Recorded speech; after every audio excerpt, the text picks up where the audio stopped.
தமிழகம் மற்றும் புதுவையில் 10ஆம் வகுப்பு தேர்வு முடிவுகள் இன்று வெளியிடப்பட்டன. தமிழகத்தில் 93.6% மாணவ மாணவியர் தேர்ச்சி பெற்றுள்ளனர். வழக்கம் போல மாணவர்களை காட்டிலும் மாணவியரே அதிக அளவில் தேர்ச்சி பெற்றுள்ளனர். விருதுநகர் மாவட்டம் பெரியவள்ளி குளத்தைச் சேர்ந்த நோபல் மெட்ரிக் மேல்நிலைப் பள்ளி மாணவர் ஆர் சிவக்குமார் 499 மதிப்பெண்களுடன் முதலிடம் பிடித்துள்ளார். இவருடன் நாமக்கல் மாவட்டம் ராசிபுரத்தில் உள்ள SRV எக்ஸல் மெட்ரிக் மேல்நிலைப் பள்ளி மாணவி பிரேமசுதா 499 மதிப்பெண்களுடன் முதலிடம் பெற்றுள்ளார். இவர்கள் இருவரும் தமிழ் பாடத்தில் 99 மதிப்பெண்களும் மற்ற 4 பாடங்களில் தலா 100 மதிப்பெண்களும் எடுத்து இச்சாதனையை புரிந்துள்ளனர். சாதனை படைத்த இவ்விருவருக்கும் பெற்றோரும் ஆசிரியர்களும் சக மாணவ மாணவியரும் இனிப்பு வழங்கி பாராட்டு தெரிவித்தனர்.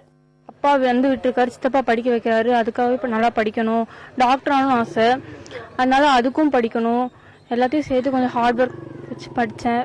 நிறைய அட்வைசஸ் கொடுத்தாங்க. எல்லாமே எழுதி ப்ராக்டிஸ் பண்ணோம்.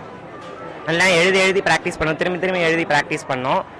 498 மதிப்பெண்களுடன் 50 பேர் மாநிலத்திலேயே 2வது இடம் பிடித்துள்ளனர். 224 மாணவ மாணவியர் 497 மதிப்பெண்கள் எடுத்து 3வது இடத்தை பகிர்ந்து கொண்டுள்ளனர். சமூக அறிவியலில் 39,398 பேரும், அறிவியலில் 18,642 பேரும் 100க்கு 100 மதிப்பெண் பெற்றுள்ளனர்.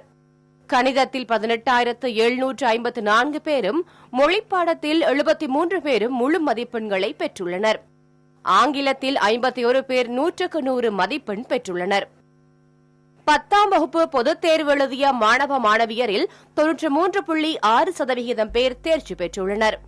தேர்ச்சி விகிதம் கடந்த ஆண்டை விட இந்த ஆண்டு 0.7% அதிகரித்துள்ளது.